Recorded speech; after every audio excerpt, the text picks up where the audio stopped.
Daemon slayer एक ऐसा anime है जो अपने फाइट सीन या ब्रीदिंग स्टाइल के लिए फेमस नहीं है बल्कि अपने इमोशनल मोमेंट्स के लिए भी फेमस है। और डेमन स्लेयर में बहुत से ऐसे मोमेंट्स भी आए हैं जिन्होंने फैंस को रुला दिया, जैसे कि रेनगोकू का सैक्रिफाइस, अकाजा की बैक स्टोरी और ऐसे ही बहुत सारे मोमेंट्स है जिन्होंने हमें बहुत ज्यादा इमोशनल कर दिया। तो आज की इस वीडियो में मैं आपके लिए लेके आया हूँ 10 ऐसे मोमेंट जिन्होंने आपको बहुत ज्यादा इमोशनल कर दिया था। और जैसे जैसे हम इस वीडियो में आगे बढ़ेंगे ये वीडियो और भी ज्यादा सैड हो जाएगी। और नंबर 1 वाला मोमेंट तो आप बिल्कुल भी मिस मत करना क्योंकि वो बहुत ज्यादा इमोशनल मोमेंट है, तो इसलिए इस वीडियो को पूरा देखना। तो शुरू करते हैं टॉप 10 सैडेस्ट मोमेंट। तो नंबर 10 वाला मोमेंट है रेनगोकू का सैक्रिफाइस। रेनगोकू क्योजिरो जिसका दिल इतना ज्यादा बड़ा था कि वो किसी नफरत से भरे हुए इंसान को भी प्यार से समझा सकता था। तो मुगेन ट्रेन आर्क में सब कुछ ठीक चल रहा था, तांजिरो ने भी एनमू को खत्म कर दिया था, लेकिन तभी एंट्री होती है अकाजा की और तब शुरू होती है एक ऐसी फाइट जिसे फैंस कभी भी नहीं भुला सकते। तो अपर मून 3 अकाजा ये चाहता था कि रेनगोकू भी डीमन बन जाए ताकि वो और ज्यादा पावरफुल हो सके, पर हमारे रेनगोकू ने कहा कि मैं एक इंसान हूँ और इंसान ही रहना पसंद करूंगा। और इसके बाद रेनगोकू वर्सेस अकाजा की फाइट स्टार्ट हो जाती है, जहाँ पर हम देखते हैं कि रेनगोकू अपनी पूरी ताकत से अकाजा के साथ फाइट करता है। और तभी हम देखते हैं कि रेनगोकू के हाथ से तलवार निकल जाती है और रेनगोकू की आंख में भी चोट लग जाती है, लेकिन फिर भी रेनगोकू अपनी पूरी ताकत से अकाजा को वहाँ पर रोक के रखता है जब तक सनराइज नहीं हो जाता। तांजिरो, इनोसुके और बाकी सब रेनगोकू की मदद नहीं कर पाते हैं क्योंकि उन दोनों की स्पीड बहुत ज्यादा थी। और तभी हम देखते हैं कि रेनगोकू को अपनी पूरी पावर लगा देने पर भी वहाँ से अकाजा भाग जाता है। और इसके बाद आता है सबसे इमोशनल मोमेंट जब रेनगोकू नीचे गिर जाता है और रेनगोकू को उसके सामने उसकी माँ की स्पीड दिखती है। और फिर रेनगोकू की माँ कहती है कि तुमने अपने कर्तव्य को बहुत ही ईमानदारी से निभाया है और मुझे तुम पर गर्व है। यह सुनकर रेनगोकू मुस्कुराता है और चला जाता है। और इसके बाद तांजिरो चीखता है, तुम भाग रहे हो, तुमने जीत नहीं पाई, रेनगोकू सन कभी भी नहीं हार सकते।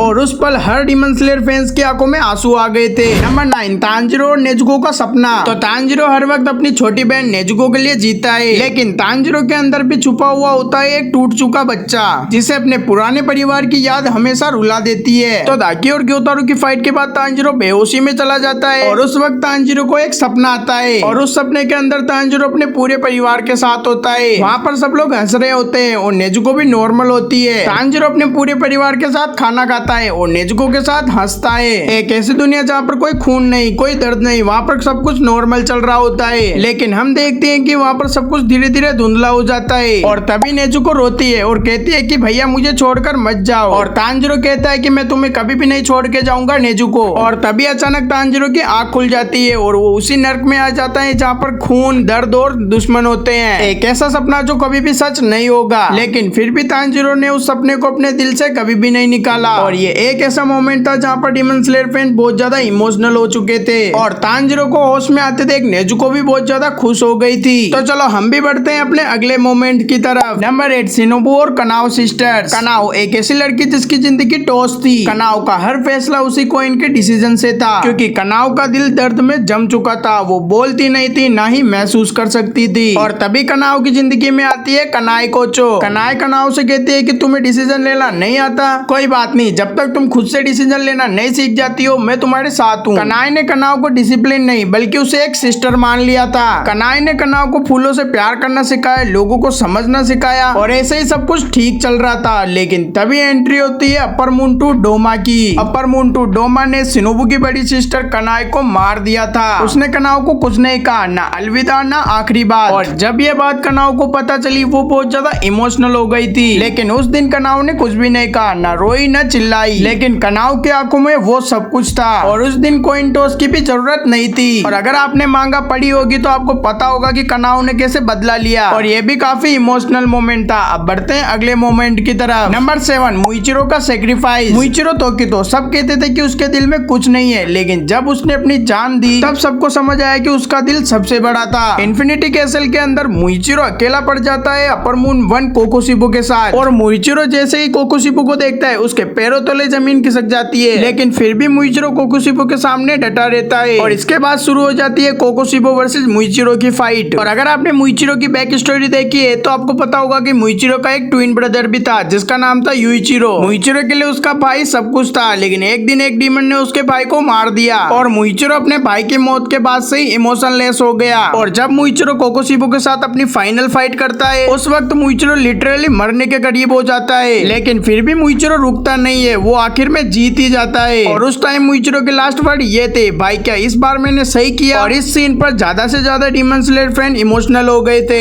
एक छोटा सा लड़का जिसको सबने कम समझा, उसने अपनी जान देकर बताया कि हीरो बनने के लिए उम्र नहीं हिम्मत होनी चाहिए। भाई लिटरली मुइचिरो में बहुत ज्यादा हिम्मत है। तो चलो अब हम भी बढ़ते हैं अपने अगले मोमेंट की तरफ। नंबर 6, टेंगेन और उसके भाई। टेंगेन उजुई साउंड हाशिरा हमेशा चमक दमक और स्टाइल में रहने वाला, लेकिन उसकी जिंदगी के पीछे छुपा हुआ था एक दर्दनाक जीवन। टेंगेन एक सीक्रेट शिनोबी क्लैन में पैदा हुआ था, जहाँ पर इमोशन दिखाना मना था और मारना एक छोटी सी बात थी। टेंगेन के पिता एक रूटलेस शिनोबी थे, उनके लिए उनका बेटा एक वेपन के समान था। टेंगेन के टोटल 9 भाई थे और सभी को बचपन से ही तलवार पकड़ा दी गई थी और टेंगेन के भाइयों को कभी भी माँ का प्यार नहीं मिल सका। उन सभी का सिर्फ एक ही काम था, मिशन पे जाओ, मारो या मरो। टेंगेन के देखते देखते टेंगेन के 7 भाई मर गए। किसी ने जहर से दम तोड़ा और किसी ने अपने भाई से ही तलवार खाई, क्योंकि मिशन में असफलता नहीं मानी जाती थी। टेंगेन का हर दिन मौत से बढ़कर नहीं था। टेंगेन अंदर से बिल्कुल टूट चुका था। टेंगेन के सिर्फ 2 भाई बच गए, एक तो टेंगेन खुद और उसका एक छोटा भाई। लेकिन टेंगेन का छोटा भाई भी धीरे धीरे उसके पिता की जैसे बन गया था, बिना इमोशन, केवल ऑर्डर मानने वाला। और इसके बाद से ही टेंगेन ने फैसला कर लिया कि वो ऐसी जिंदगी नहीं जिएगा। टेंगेन ने अपने भाई को छोड़ दिया और उस दुनिया से अलग चला गया। टेंगेन ने अपनी 3 पत्नियों को चुना और उनके साथ ही जिंदगी जीने लगा। और ये था टेंगेन का फ्लैशबैक, जो कि काफी ज्यादा इमोशनल था। और यहाँ पर डीमन स्लेयर फैंस काफी ज्यादा इमोशनल हो चुके थे। तो चलो हम भी बढ़ते हैं अपने नेक्स्ट मोमेंट की तरफ। नंबर 5, रूई और उसके पेरेंट्स। रूई एक ऐसा डीमन जिसे सब लोग मॉन्स्टर समझते थे। रूई के हाथ बिल्कुल कपून जैसे थे और रूई का दिल बिल्कुल ठंडा और पत्थर जैसा लगता था। लेकिन सच तो ये था कि वो भी किसी का बेटा था। तो रूई पैदा हुआ था बिल्कुल कमजोर शरीर के साथ, ना ही वो चल सकता था, ना ही वो किसी के साथ खेल सकता था। लेकिन फिर भी रूई के माता पिता रूई से बहुत ज्यादा प्यार करते थे। लेकिन एक दिन रूई के सामने मुजान आ जाता है और उसे मैनिपुलेट करके कहता है कि मैं तुम्हें फिर से ताकतवर बना सकता हूँ, तुम डीमन बन जाओ। और रूई इस ऑफर को एक्सेप्ट कर लेता है और एक डीमन बन जाता है। और डीमन को सर्वाइव करने के लिए ह्यूमन का खून चाहिए होता है। और रूई भी सर्वाइव करने के लिए सभी लोगों का खून करना शुरू कर देता है। और एक दिन वो एक ह्यूमन को अपने घर पर लेकर आ जाता है और उसे मार देता है। और ये देखकर रूई के माता पिता ने ये डिसाइड कर लिया था कि अब हम रूई को भी मार देंगे और हम खुद भी मर जाएंगे। लेकिन रूई को ये सब कुछ पता चल जाता है, वो अपने माता पिता को भी मार देता है। उस वक्त तो रूई को कुछ भी समझ नहीं आ रहा था कि वो क्या कर रहा है, क्योंकि वो कुछ भी महसूस नहीं कर पा रहा था। लेकिन रूई के अंदर ही अंदर एक गिल्ट छुप गया था। और जब तांजीरो ने रूई पर अपना लास्ट अटैक किया, तब रूई के अंदर एक पुरानी याद जग गई। रूई ने देखा कि उसके सामने एक सफेद रोशनी में उसके माँ बाप खड़े हैं। उनके चेहरे पर कोई भी गुस्सा नहीं था, बस आंखों में आंसू थे। और उस टाइम रूई पहली बार रो रहा था, ना डीमन की तरह, सिर्फ एक बच्चे की तरह। रूई ने देखा कि उसकी माँ उसके हाथ थाम रही है और उसके पिता उसके गले लग रहे हैं। भाई लिटरली ये सीन काफी ज्यादा इमोशनल था। और आखिर में रूई को अपने माता पिता का प्यार मिल ही गया। तो चलो हम भी बढ़ते हैं अपने नेक्स्ट मोमेंट की तरफ। नंबर 4, गेन्या और सानेमी। सानेमी शिनाजुगावा विंड हाशिरा, जो कि एक गुस्से से भरा हाशिरा है और उसे हर डीमन स्लेयर फैन हेट करते हैं मेरे ख्याल से, क्योंकि जब उसने नेजुको को दर्द दिया था वो कोई भी फैन नहीं भुला सकता। सानेमी का छोटा भाई जिसका नाम गेन्या, जो उसके लिए हमेशा मरने के लिए तैयार रहता है। और गेन्या हमेशा सानेमी से भाई सुनने के लिए तरस जाता है। और सानेमी की बैक स्टोरी में जब उसकी माँ डीमन बन जाती है तो सानेमी खुद उसकी माँ को मार देता है। लेकिन उस टाइम पर गेन्या ने सानेमी को दोषी मान लिया था और उस वक्त दोनों भाइयों के बीच दर्द पैदा हो गया था। और उसके बाद से ही सानेमी ने गेन्या से दूरी बना ली थी, क्योंकि सानेमी नहीं चाहता था कि उसकी गुस्से से भरी हुई जिंदगी गेन्या को भी खा जाए। और उसके बाद से ही सानेमी एक हाशिरा बन गया और गेन्या एक डीमन स्लेयर। और उस टाइम पर भी सानेमी को बहुत ज्यादा गुस्सा आया था, क्योंकि वो नहीं चाहता था कि गेन्या ऐसी जिंदगी में वापस आए जहाँ पर खून और दर्द के सिवा कुछ भी नहीं है। और जब फाइनल बैटल के दौरान कोकुशिबो ने गेन्या की पूरी हड्डियां तोड़ दी थी, लेकिन फिर भी गेन्या ने हार नहीं मानी, वो कोकुशिबो से लड़ता रहा। और गेन्या ने अपने पूरे शरीर को डीमन जैसे बना लिया ताकि वो सानेमी के बराबर लड़ सके। गेन्या के हाथ, पैर, आंख सब कुछ चले गए, लेकिन गेन्या का दिल सिर्फ एक छोटी सी बात के लिए धड़क रहा था। और वो बात ये थी कि वो चाहता था कि सानेमी उसे केवल एक बार भाई बोल दे। और जब लास्ट में गेन्या बिल्कुल मरने लगा तब सानेमी का सब्र टूट गया। और उस टाइम पर सानेमी चिल्ला रहा था, किसने कहा तुम्हें मरने के लिए, मैं तुझे मरने नहीं दूंगा। और उस टाइम पर सानेमी एक भाई नहीं, एक टूट चुका इंसान बन चुका था, जो अपनी पूरी लाइफ में पहली बार प्यार जता रहा था। और उस टाइम पर गेन्या के चेहरे पर मुस्कान थी और वो कह रहा था कि मैं खुश हूँ भैया, आप मुझे भाई मानते हो, यही मेरे लिए काफी है। और उसके बाद गेन्या की बॉडी पूरी हवा में बिखर गई, मानो वो जैसे हवा का ही हिस्सा हो। और उस टाइम पर सानेमी बहुत ज्यादा रो रहा था और ये सीन काफी ज्यादा इमोशनल था। तो चलो हम भी बढ़ते हैं अपने अगले मोमेंट की तरफ। नंबर 3, जेनेसु और काइगाकू। जेनेसु एक ऐसा कैरेक्टर जिसे सब लोग डरपोक समझते थे, लेकिन जेनेसु के दिल में सिर्फ एक ही बात थी, उसके गुरु के लिए इज्जत और उनके गुरु का सपना पूरा करने का जुनून। काइगाकू उसी गुरु का एक और शिष्य था जो कि हमेशा घमंड में रहता था। उसे लगता था कि जेनेत्सु गुरु के लायक ही नहीं है, लेकिन थंडर हाशिरा जिगोरू दोनों को बराबर प्यार देते थे। लेकिन काइगाकू को सिर्फ एक ही बात से नफरत थी, जेनेत्सु सिर्फ एक ही फॉर्म सीख पाया, thunder clap and flash. Kaigaku को लगता था कि जेनेत्सु कमजोर और डरपोक है, वो सब कुछ चीज डिजर्व नहीं करता है। और इसके बाद काइगाकू एक मिशन पे जाता है जहाँ पर इसको अपर मून 1 कोकोशिबो मिलता है और कोकोशिबो काइगाकू को डीमन बनने के लिए ऑफर करता है और काइगाकू एक्सेप्ट भी कर लेता है वो ऑफर और फिर काइगाकू एक डीमन बन जाता है। और जब ये बात थंडर हाशिरा जिगोरू को पता चलती है कि काइगाकू एक डीमन बन चुका है तो उन्होंने अपने आप को ही खत्म कर दिया,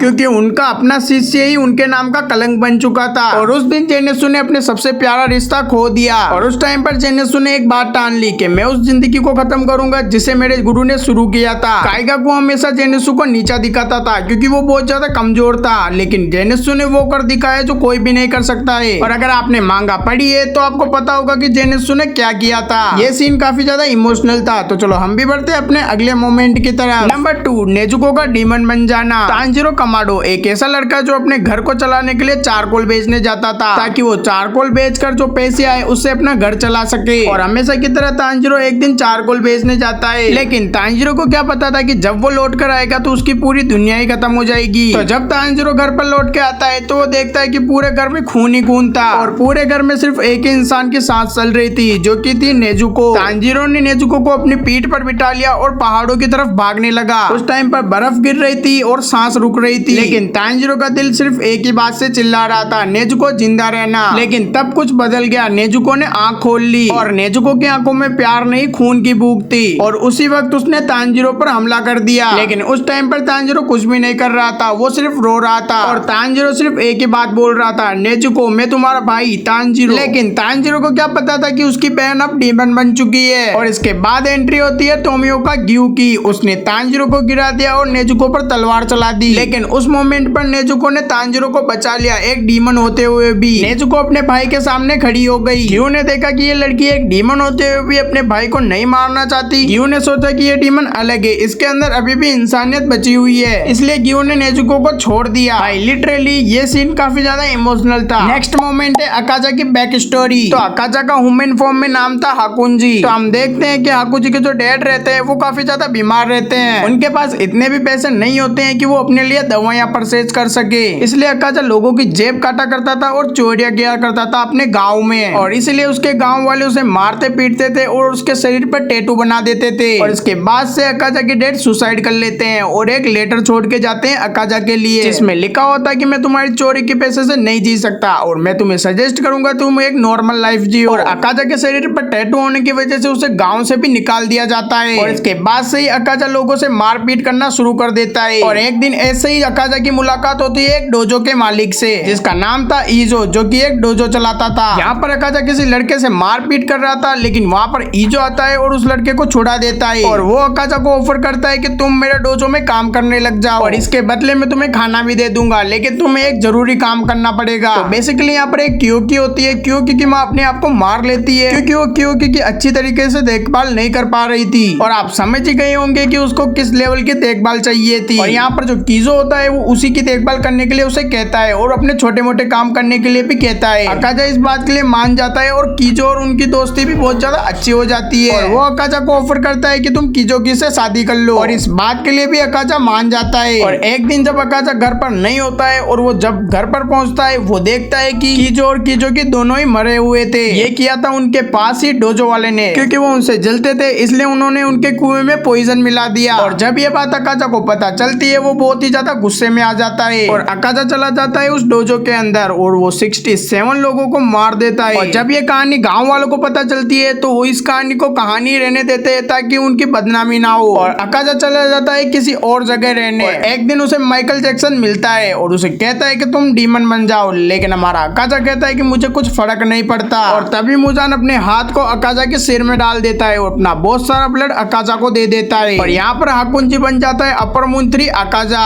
और ये थी अकाजा की बैक स्टोरी जो कि काफी ज्यादा इमोशनल थी। तो ये थे top 10 saddest moment in demon slayer और अगली वीडियो बहुत ही जल्द आएगी। आप चैनल को सब्सक्राइब करके रख लो सब्सक्राइब।